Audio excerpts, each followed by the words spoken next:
Bonjour à toutes et à tous. J'espère que vous allez bien. Sur cette vidéo, je vais partager avec vous, je vais partager avec toi une préoccupation que beaucoup d'entre vous avez. Beaucoup d'entre vous m'écrivez, voilà, Thierry, je n'arrive pas à épargner. Comment faire pour m'en sortir? Donc j'ai comme ça plusieurs messages comme ça qui me viennent et que c'est récurrent. Beaucoup de personnes, beaucoup d'entre vous ne savez pas comment faire pour épargner. Vous ne savez pas comment, quelles sont les stratégies que vous devez mettre en place afin de pouvoir épargner. Excusez du bruit, le bruit de fond que vous entendez. Je suis comme ça, que dehors, je suis en pleine nature. Donc j'aimerais comme ça partager avec toi quelques stratégies, des stratégies comme ça que tu pourrais mettre en place afin de pouvoir épargner. Et le but ici n'est pas que l'épargne, afin de pouvoir atteindre ta liberté financière. C'est vrai, l'épargne n'est pas ce qu'on nous apprend à l'école. Lorsqu'on va à l'école, il n'y a pas de module où on t'apprend à épargner. Tout au contraire, on demande d'aller à l'école, d'obtenir des beaux diplômes, d'avoir des métiers qui payent bien, de se retrouver dans la société, que cette société de consommation qui demande à posséder les biens matériels, acheter une belle maison, se marier, avoir des enfants, faire des voyages, s'habiller. Voilà, on est comme ça dans la société de consommation. Donc, avant de rentrer dans le vif du sujet, si tu me découvres pour la première fois, je m'appelle Thierry. Sur la chaîne, je parle d'entrepreneuriat d'investissement en Afrique. Donc, c'est une chaîne qui parle du business. Je fais la valorisation et la vulgarisation de nos produits du terreau africain. Donc, le but ici est de vous partager mon mindset, mes astuces et techniques business, afin de t'aider dans tes réalisations ou dans tes futures réalisations. Si c'est des thématiques comme ça qui te parlent, n'hésite pas à t'abonner si tu ne l'as pas encore fait, en appuyant sur le petit bouton rouge, en validant la cloche, afin de ne pas manquer plusieurs vidéos business que je diffuse sur la chaîne, afin de t'aider. Si tu l'as déjà fait, je te dis merci. Donc, revenons à nos moutons. L'épargne ici, l'épargne, ce n'est pas quelque chose de facile. Je peux te le conseiller. Toi qui souffres de ces faits, c'est une affaire qui concerne tout le monde. Ne pas savoir épargner ici, c'est pas une maladie rare. C'est un fait, c'est quelque chose qui est vécu par beaucoup de personnes. Si le monde est aujourd'hui constitué de beaucoup de pauvres, c'est parce que nous n'avons pas la notion d'épargne. Et pauvreté ici, attention, la pauvreté n'est pas la somme d'argent que vous gagnez. Et ne pas savoir épargner, c'est-à-dire que ça n'a rien à voir avec le montant d'argent que tu gagnes. Il faudrait que voilà. S'il y a un point qu'il faut retenir, ne pas savoir épargner n'a rien à voir avec la somme d'argent que tu gagnes. Ça n'a rien à voir avec le montant. Tu peux gagner c'est-à-dire que 100 francs ou je ne sais pas moi, 100 euros. Celui qui gagne 100 000 euros, vous souffrirez des mêmes problèmes. Celui qui gagne 100 000 euros aussi est toujours aussi comme ça en train de peiner à épargner. Parce que le but ici, ce n'est pas le montant d'argent que tu gagnes. Le but ici, c'est ta capacité de garder de l'argent. Qu'est-ce qui te reste à la fin du mois? Et beaucoup ici ne savent pas jouer, ne savent pas justement mettre ces stratégies en place. Parce qu'il s'agit ici encore une fois de stratégies et il s'agit beaucoup plus de discipline. Épargner relève de la discipline. Donc ce n'est pas le montant, il faudrait qu'on soit clair. Parce que beaucoup vont dire, ah non, je ne gagne pas assez, c'est pour ça que je ne gagne pas. Non, non, non, non. Ce n'est pas le montant d'argent, ce n'est pas la somme d'argent que tu gagnes à la fin du mois qui importe. C'est la stratégie que tu vas mettre en place et la discipline que tu vas observer tout au long de ce processus-là. Donc, si on a déjà chanté que le fait que ce n'est pas le montant, la somme d'argent qui importe, donc là maintenant je te dis c'est la discipline. Donc maintenant il va falloir aussi, pour épargner, il va falloir quand même que tu aies un peu d'argent. Donc peu importe maintenant, on peut obtenir de l'argent comment?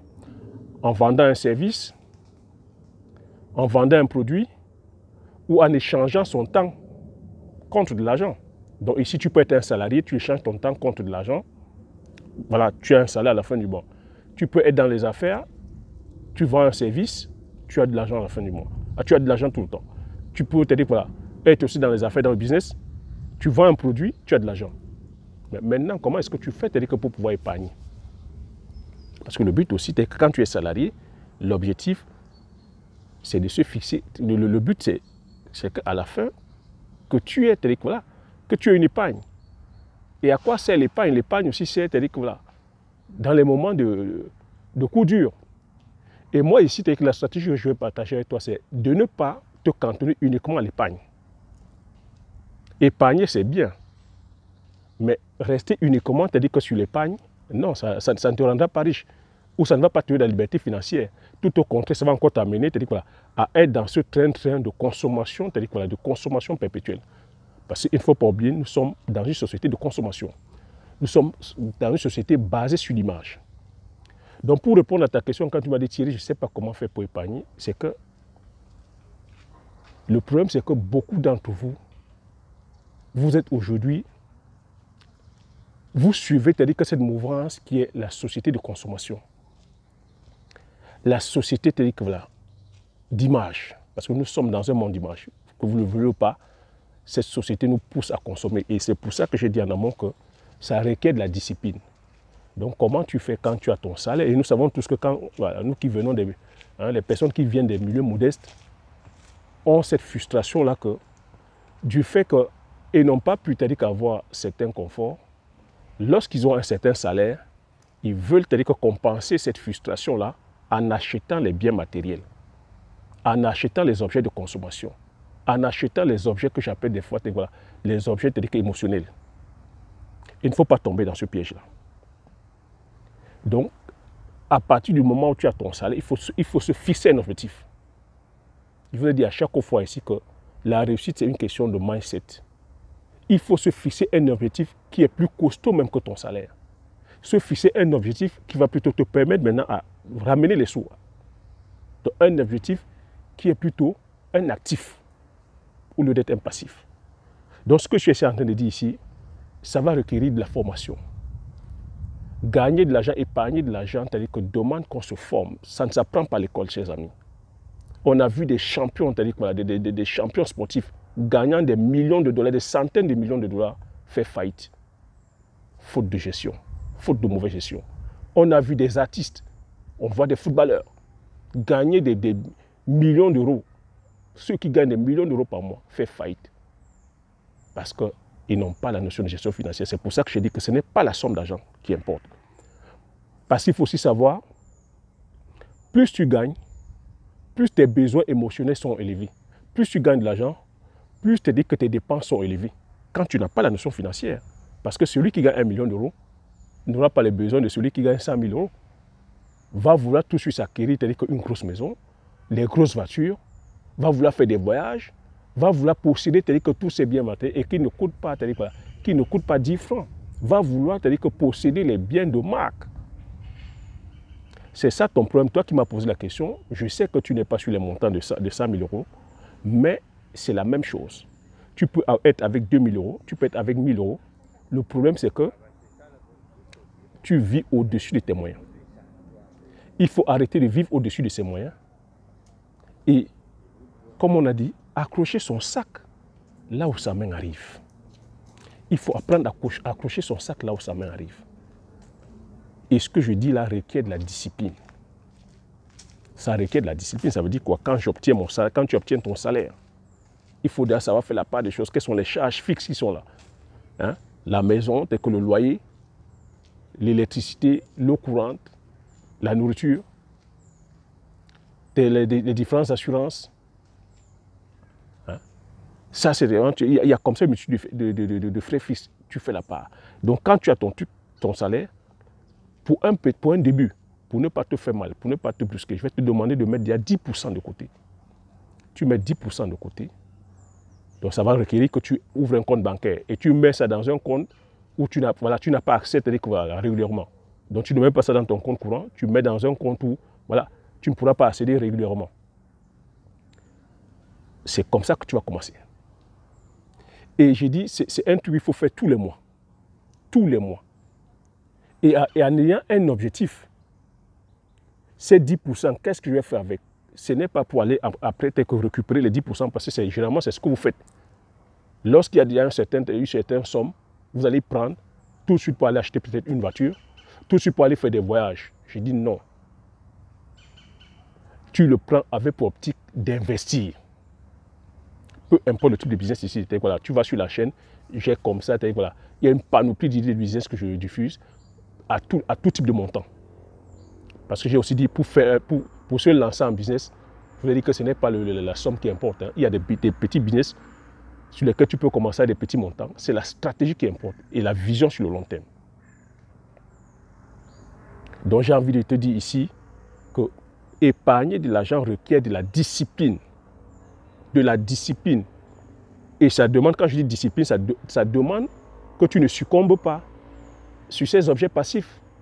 Ça demande que tu limites à partir de maintenant les achats, c'est-à-dire que de vêtements. On sait tous que voilà, lorsqu'on commence à gagner, lorsqu'on reçoit son salaire, pour assouvir, c'est-à-dire que ces frustrations du manque qu'on avait c'est-à-dire que dans le passé, on va c'est-à-dire que jeter de l'argent sur les vêtements de marque. Vous allez jeter l'argent sur les chaussures de marque. Vous allez jeter l'argent dans les voyages. Vous allez jeter de l'argent dans quoi? L'achat, c'est-à-dire que de la voiture. Et le gros pour se dépense, c'est-à-dire que tout de suite, lorsque vous commencez aussi, vous allez acheter une résidence principale. Chers amis, c'est ça qui vous condamne. Parce qu'à partir du moment où tu verses tout ton argent là-dedans, tu es d'accord avec moi que tu ne peux pas épargner. Et c'est pour ça que je dis que ça requiert de la discipline. La discipline, pourquoi? Ça veut dire il va falloir repousser, c'est-à-dire que c'est pas ce besoin, ces besoins compulsifs là, parce que c'est la discipline. Hein. Voir cette belle paire de chaussures que tu adores, justement, que tu vois les autres, parce que le but c'est quoi? J'ai commencé en disant que nous sommes dans une société d'image, non? Parce que tu vois autour de toi les personnes avec cette marque de chaussures, ou cette marque de vêtements, ou cette marque de véhicule, tu aimerais aussi appartenir à. Non, tu as peur du candidat, que quand tu ne vas pas mettre ces paires de chaussures, on va te traiter d'eux. Non. J'ai toujours dit, on ne vit pas par rapport, tu ne vis pas par rapport aux autres. Tu ne vis pas par rapport à l'approbation des autres. Pense par toi-même, réfléchis par toi-même, décide par toi-même, fais tes propres choix. Là où tu pêches, c'est parce que tu dis que justement, tu veux vivre par rapport au regard des autres. Donc tu prends ton argent, tu vas mettre dans les vêtements de marque. Arrête de mettre de l'argent dans les vêtements de marque. Discipline-toi, c'est-à-dire que sur tes achats compulsifs, tu verras que tes finances vont s'assainir. Et cette fois-ci, est maintenant un mindset d'entrepreneur. Est le mindset de celui où, lorsque je mets c'est-à-dire que mon centime quelque part, ce centime doit me revenir au centuple. Donc je vais t'inviter cette fois-ci à entreprendre. Et à entreprendre aujourd'hui, il y a une multitude d'idées de business. Hein.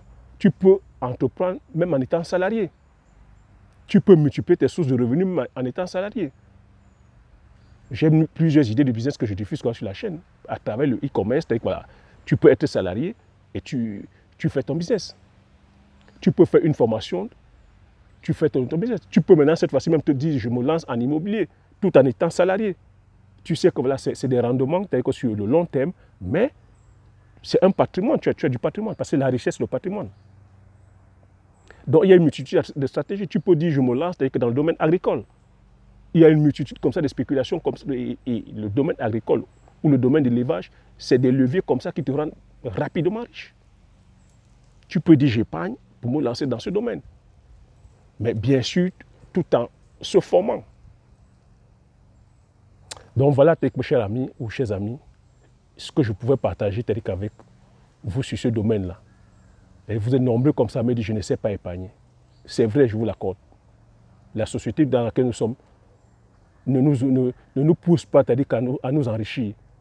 On ne t'apprend pas à l'école comment devenir riche, comment épargner. Ça nous pousse plutôt à consommer. Donc, s'il y a une leçon à apprendre ici, c'est vraiment d'éviter, c'est-à-dire que cette société de consommation, d'éviter de consommer parce que c'est la surconsommation qui vous pousse vraiment, c'est-à-dire qu'à avoir une santé financière médiocre. Arrête les achats compulsifs, arrête d'acheter les gadgets, focalise-toi, c'est-à-dire que voilà, sur un objectif, et sur un objectif qui va vraiment te ramener les sous, tu verras que l'argent ne sera plus un problème pour toi et tu pourras atteindre comme ça ta liberté financière. C'est ce que j'avais à partager avec toi sur cette vidéo. J'espère que cette vidéo t'aura apporté quelques éléments de réponse sur ta préoccupation. Si tu as aimé, laisse un like. Partage la vidéo autour de toi afin que voilà, plusieurs d'entre vous soyez au courant de ces informations-là. Abonne-toi si tu n'es pas encore abonné. Et comme j'ai coutume à te dire, l'information, c'est la connaissance la richesse. Une fois que tu as ces informations, tu appliques tes stratégies et tu passes massivement à l'action afin d'impacter ta vie et impacter la vie de tous ceux qui t'entourent. Sur ce, je te dis merci et aux prochaines vidéos. Ciao.